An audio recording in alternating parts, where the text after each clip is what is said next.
Hello everybody.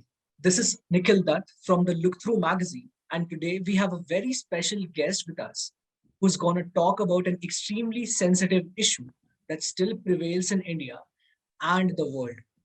We have with us Miss Mariya Taher, the USA Executive Director and co-founder of Sahiyo, an internationally recognized award-winning organization which is on a noble path to empower Asian communities to end the practice of female genital cutting. Ms. Maria dons many hats, from being named as one of the 6 experts on FGC by News Deeply to working with the Women's Bar Association at Massachusetts to pass a state legislation to ban FGC. From being named the 2017 Engendering Progress Honoree by Manhattan Young Democrats to being a prolific writer at HuffPost and many other credible publications, there's a lot more. Welcome to this segment, Ms. Maria. Thank you so much. It's my pleasure to be here. Thank you, ma'am. The practice of female genital cutting is hard to understand, but the sadder side is that there are a lot of people in India itself who hardly know about this practice. So before we begin, Ms. Maria, could you please define for our audience what FGC is and what are its implications on a woman's body with due course of time? Sure. So the World Health Organization has defined female genital cutting as all procedures that involve partial or total removal of the external female genitalia or other injury to the female genital organs for non-medical reasons. And it's recognized internationally as a human rights violation, torture, and extreme form of violence against women and girls. And it is usually performed anywhere between birth and puberty and can have lifelong health consequences, which I'm happy to talk about a little bit later. Just one other thing I wanted to mention is that there are various forms of female genital cutting, and the WHO has actually categorized them into 4 types. In general, these 4 types are very broad in themselves, but just to give you a quick kind of overview definition, they call them type 1 to type 4. So type 1 is the least physically invasive. But I should preface this by saying that all of them can cause emotional, physical, sexual issues, but it's just in terms of the physical invasiveness that occurs. So type 1 can involve anything from removing a piece of the clitoral hood to part of the clitoris, or all of the clitoris. And then type 2 is more severe, which can be partial or total removal of the clitoris with the labia minora. So that's when we're getting into the inner outer lips of the vagina. And then also type 3 is the most severe, can range from anything from removing all of the female external genitalia, and sometimes is also referred to as infibulation, which means that everything is removed and then one hole is sewn back up for urination, menstruation, and for sexual intercourse. And then type 4 is actually kind of this other category. So everything that doesn't fit in type 1 to type 3 can fit into type 4, which is including pricking, piercing, cauterizing, a host of other types of female genital mutilation or cutting. But in general, again, these categories are very broad, but just to give you a sense of what can occur and the fact that it is a range of physical invasiveness that can occur. Being such an invasive practice, how widely is FGC being practiced at present, and where exactly does this happen? Yeah, so female genital cutting, it's very much a global issue. It's really misunderstood in terms of being recognized as a global issue. That is changing, and we are having more awareness. But currently, the estimates are that 200 women and girls are at risk or have undergone female genital cutting. However, really, it's only in the last few years, again, that it's been recognized, even by the United Nations, that this is occurring globally and that it affects women of all different backgrounds. So all religions, all economic status, education level, all races, ethnicities. And in fact, there was a report that came out recently by a few different NGOs who collaborated together, including Equality Now, the US NFGMC network, and the NFGM European network, that found that FGC is occurring in 92 countries around the world. So it's occurring in every continent except for Antarctica. And it is something that, even though the global figure is 200 million, most likely it's much more than that. And that goes into just the methodology around how that figure was determined out. And just to quickly kind of try to explain this, that the 200 million figure was actually determined by looking at about 29 or 30 countries, but mostly within Africa, where for a very long time it was thought to be predominantly only occurring in Africa. But again, that's a misconception. And so that means it actually doesn't account for many women and girls who have had this occur in many different countries, including India, including the United States, and many other. There's actually an Asia and FGMC network now too, really recognizing that this is something that's occurring.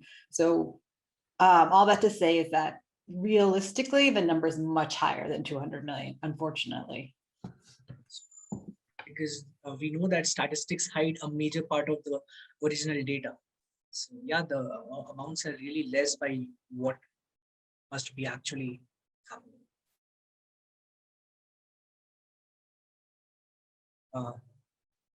Am I audible, ma'am?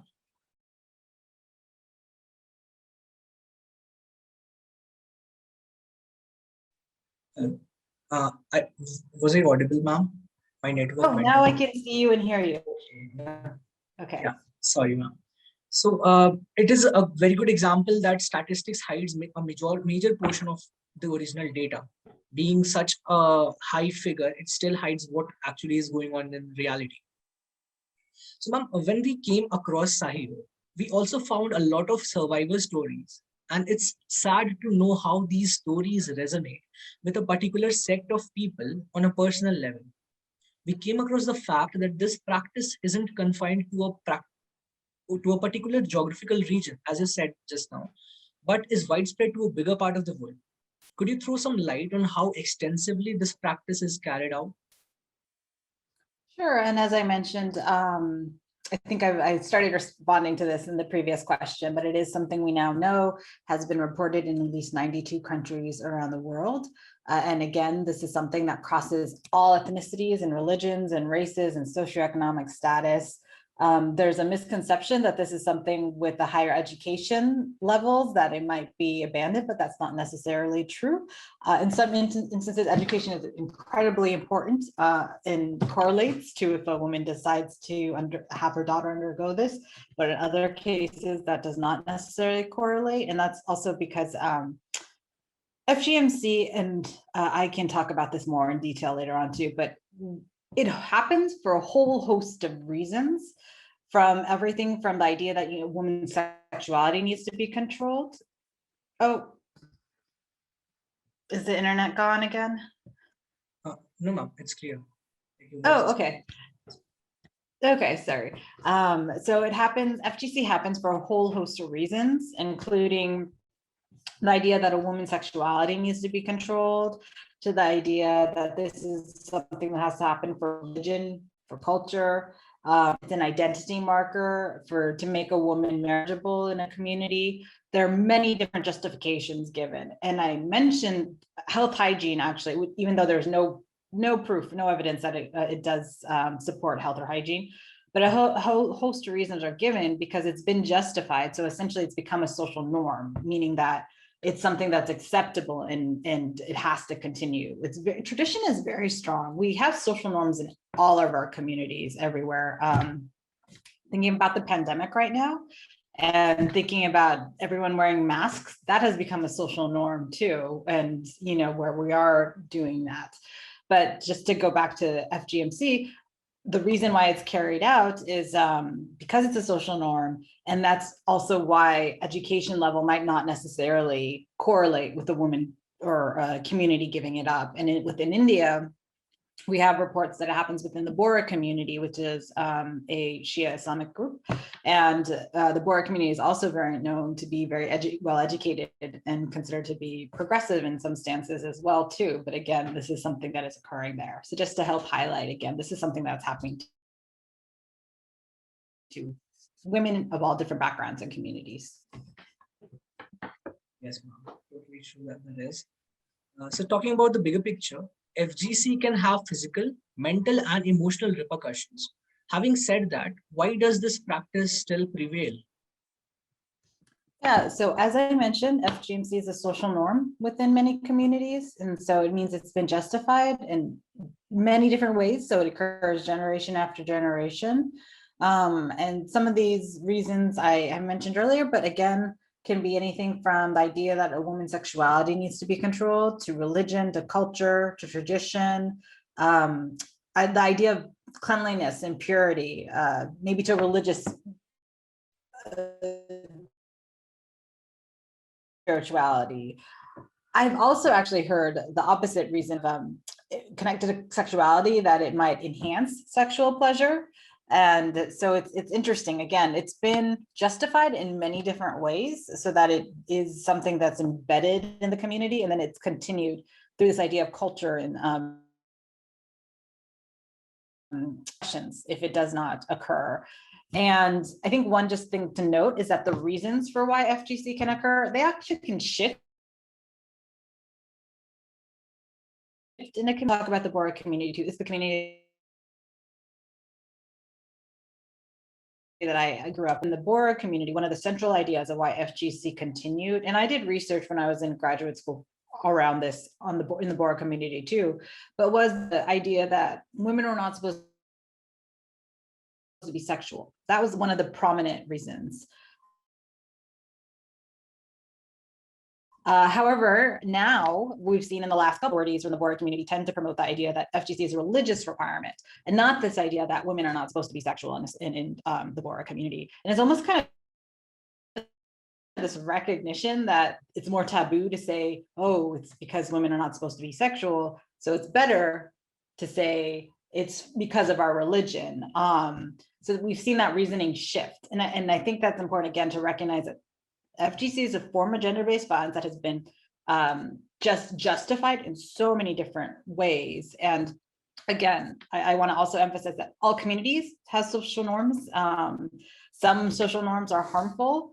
When we think about child marriage, for instance, some communities very much practice that, and that might be part of the culture or religion, but we recognize that now as harmful. Menstruation taboos, the idea that like a woman's not pure while she's on, when she's menstruating, those are again social norms, but they're harmful to a woman's her own like kind of human rights too. So again, all communities have harmful social norms, and what we're trying to do is really shift away from it, making it a norm, recognizing it as what it is, and that's harmful to a woman or girl.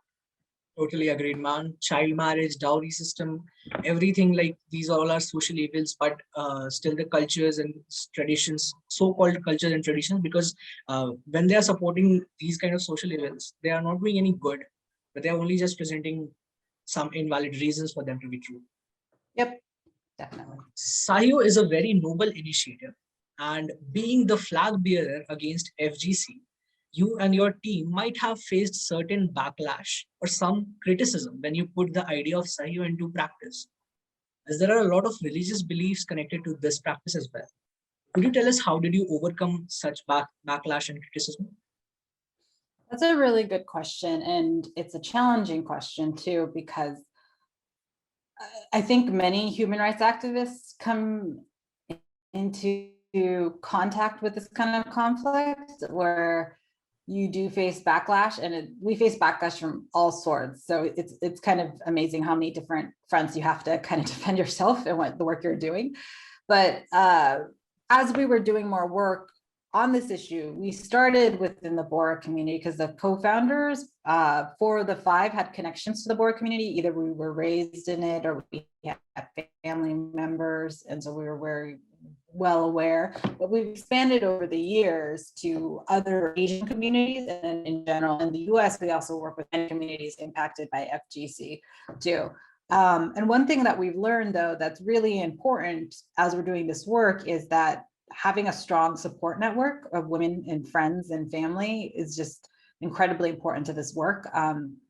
So I feel fortunate being able to have started Sahiyo with 4 other women, and then that has grown over the years. So, and connecting to so many women and men who are very passionate about this issue and recognize that this is something that needs to change has helped when that backlash has occurred.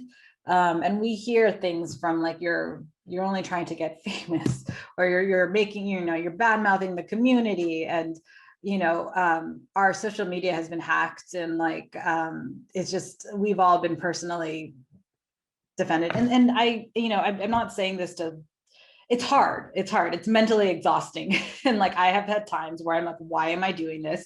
And even if for those of us who might not be as embedded in the particular community, we have friends and family who are, or, and then family who are embedded, they might be getting the repercussions of the work that we're doing too. So it's that kind of mental exhaustion too.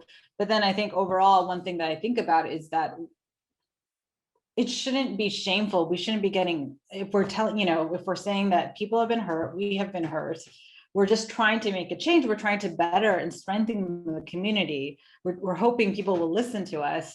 That should not, we shouldn't have secrecy around that. And I feel like almost like with FGC, there is secrecy. There always has been secrecy. And that's part of the reason why it continues generation after generation. But if it was okay to do, why is there a need for that secrecy? Why can't we talk about that publicly kind of too? So I think, again, being able to kind of talk about it that way, being able to have that support network, we found that's incredibly important. Self-care is important too. So there are times where I'm just like, I need to just concentrate on myself and not think about kind of what else is going on. And we very much, with our volunteers and staff, very much emphasize self-care too. But yeah, it's hard, it's challenging, and there are moments when I'm doing better than there are other moments, I guess, too. It truly is challenging, ma'am, because standing up against such a challenging practice takes a lot of courage, takes a lot of bravery. And the way you and your team are handling it, just hats off to the efforts, to your initiatives, and to your organization. Thank you. Ma'am, I personally believe that such practices go back institutionally in terms of fear, patriarchy, purity, impurity, and a certain amount of shame, which makes it difficult for people to come forward and talk about them in spite of being deeply affected. So, in your experience of dealing with survivors and encouraging them to come forward, how difficult was it? So, as I mentioned, we believe, again, FGC is a social norm, and it continues because it's a deeply embedded social norm, justified in a whole host of reasons. And, with that in mind, and social norm theory kind of also talks about this, there's this threat of social rejection. It's made very real if you talk about this issue. So, and if a person makes a different choice from that of the majority. So that is something that we took into consideration when we are working with survivors and members of the community and trying to have them come forward. And we recognize that also social norm theory kind of really helps highlight that you need to build a critical mass of voices to create change. And as you're creating that critical mass, that's when it becomes FGC is a social norm. And we have a theory of change that really recognizes that because FGC is so deeply embedded in communities, that means that there's a real threat of social rejection if a person makes a different choice from the majority of the group. And that in part is why it's so difficult for survivors to come forward and share their stories too. And it also actually helps explain why, despite a 2017 study that Sahiyo did that helped reveal that 81% of the Bora community does not want FGC to continue, that fear of social rejection and the resulting silence around the practice really has allowed for it to continue. So we really understand that only by creating safe spaces, by creating like this critical mass of voices to challenge the practice of FGC,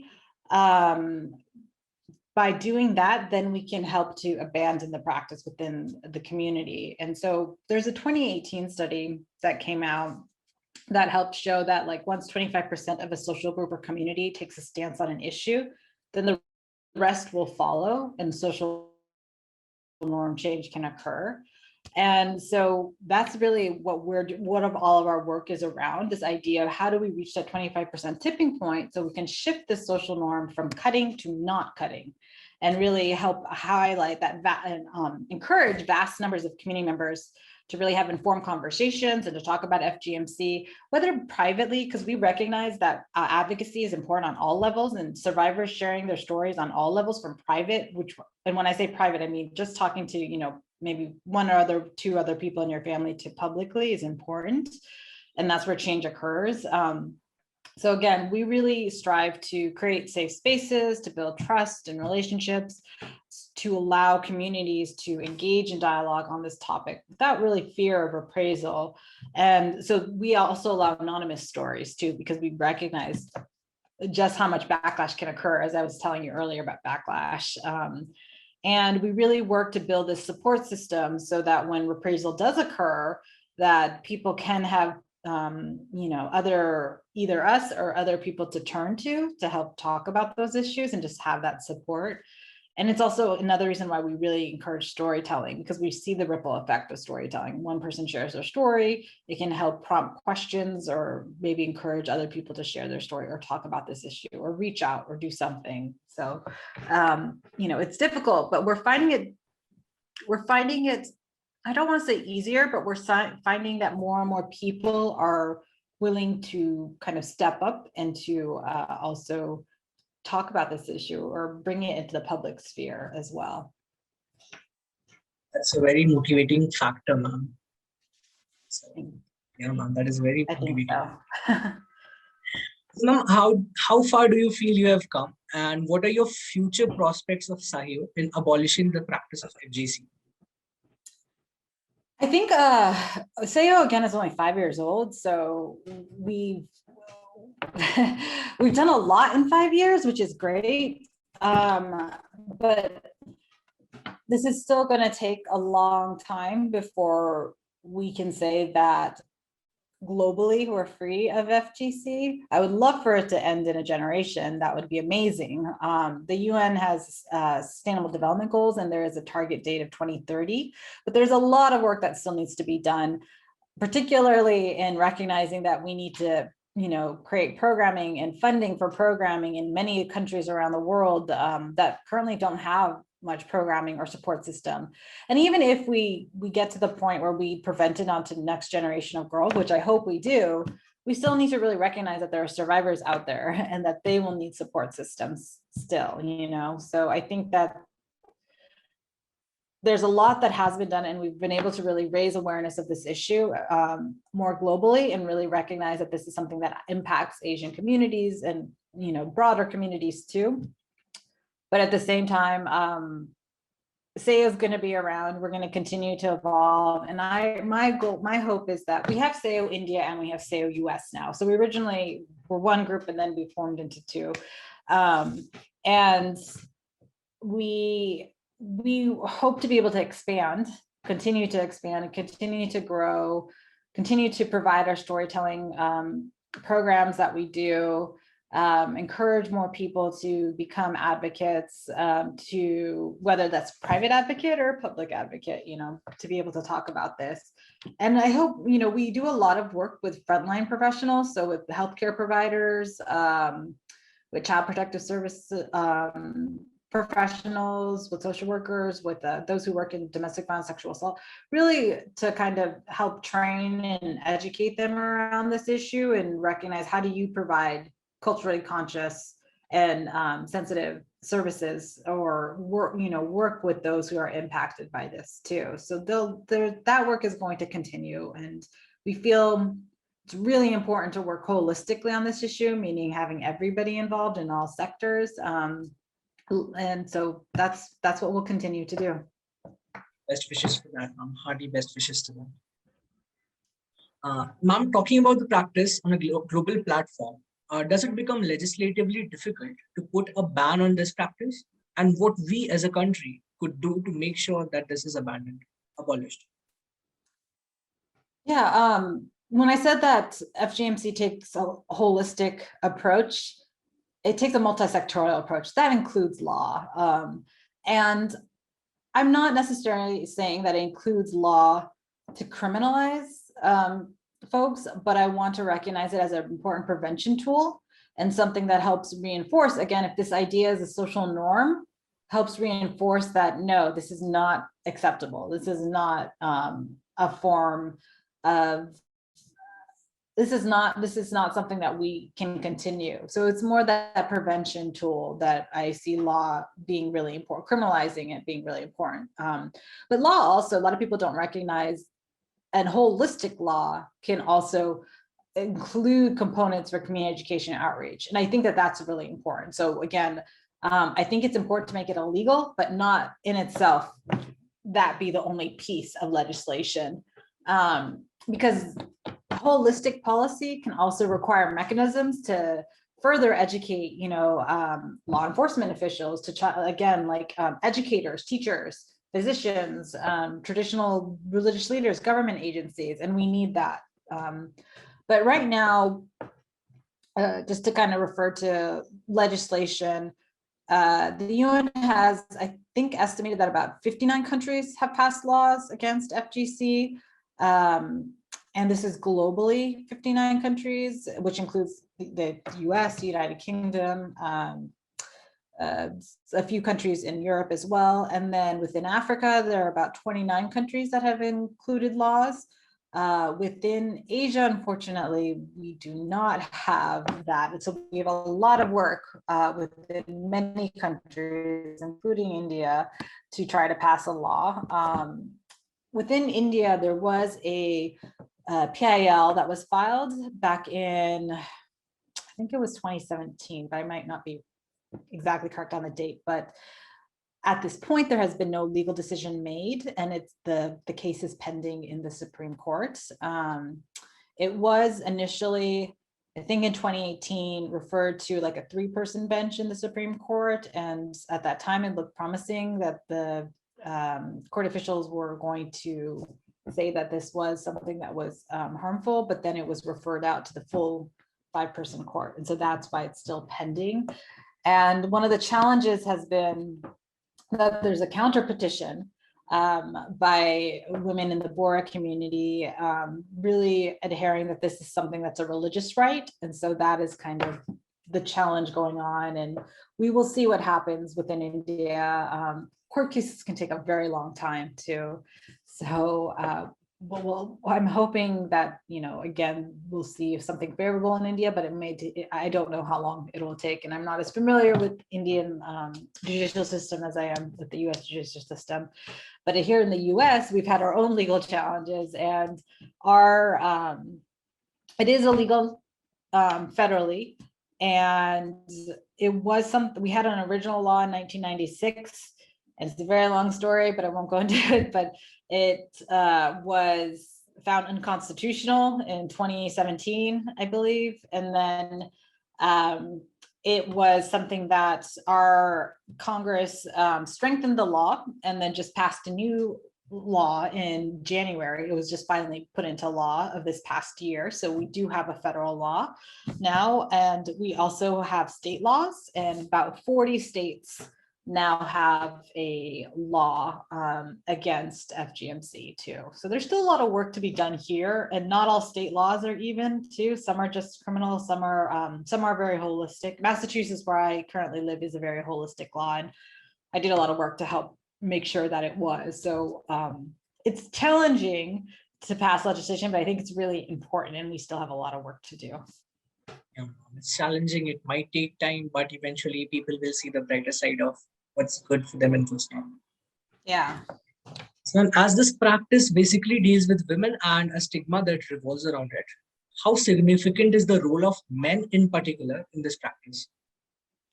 Incredibly significant. I very much believe that we need to make this a community wellness issue and really thinking about community health. And within communities that practice FGMC, FGC is something that can oftentimes be thought of as being done for men. not, it varies community to community, but that's one of the reasons, or one of the things we hear. Within the Boer community, it was quite common that men did not know about FGMC or FGC. That I think is changing with more information about this, and it's being on the internet. And but it's very interesting how many stories I hear that brothers or fathers are like, we had no idea, or if fathers did, they felt like this was a woman's issue, so we had no place to talk about it. I've heard from other communities too, where men are not involved at all, or if they are aware of it, they're in that same mind frame that like a woman has to be cut. And so, we don't directly get involved, but we know that they get cut, kind of thing. So I think that once we can have men involved, we can help change that dialogue. We can also have people that are involved in helping to decide against FGC continuing. And Sahiyo, we started a program called Bio just this last February. And it's started because a couple of years ago, we do an annual activist retreat, and we had male members who came and really were engaged and wanted to really kind of help elevate a male allyship program to make it help men to advocate, to come together, to learn about this, to support Sahiyo's work. And so that's how Bio came about. And it's just starting. We launched it officially in February. We had a webinar on male allyship, and we invited a few advocates from different communities around the world, some of them who have been doing work in this area. For instance, a couple of advocates that I know from Kenya that have been doing work on male engagement for years around FGC. And then we had some other folks within the US who are newer, who are really looking to do work on this. But that was one of our programs. And now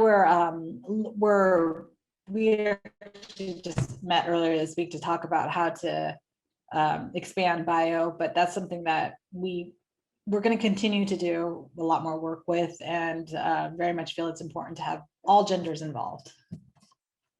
Is the power of unity like clearly visible in this particular problem? So, ma'am, how far has this practice gone in context of the pandemic that is currently going on? Has it deteriorated?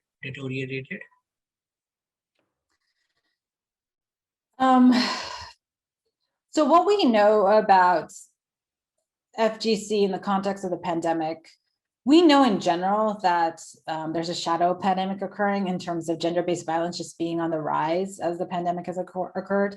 And FGC is not an exception to that. We've seen or we've had reports and some research showing that it is increasing in certain countries. For instance, within Somalia, we've heard that with lockdowns, it's led to an increase in FGC, particularly because those who circumcise or, cut, they go door to door, and it's an economic incentive way for them to get money. So they've been going door to door at people's homes to have girls cut. And then some families have been taking advantage of the schools that were closed. And so, girls have time to recover if they have FGC, that kind of thing, unfortunately. And the UN has estimated that because of the pandemic, it could lead to an extra 2 million girls worldwide being cut in the next decade. So, that is really tragic there. We don't know as much about FGC's impact in Asia. We've heard some anecdotal info, but in terms of really recognize it, is it increasing or has it continued? We don't have a lot of information yet around that. One thing though, for sure, is that because of the pandemic and lockdowns, support services in general are harder to access if they do exist at all. And that's something that has really been a challenge in working with survivors too, globally, that we've seen. Since the pandemic, we have seen that issues like mental health, issues like social stigma have been consistently being talked about. So we hope for a good change in all the sectors of. Yeah. With this, we have reached the end of the interview, and my heart goes out for all the strong women like you, Miss Mariya, who have the courage to come forward and speak on FGC. Thanks a lot for enlightening us on this sensitive aspect. We hope to see an end to this practice. All the best for Sahiyo for doing such wonderful work. Thank you so much. And thank you again for allowing me to talk a little bit about this issue today. Thank you so much, ma'am.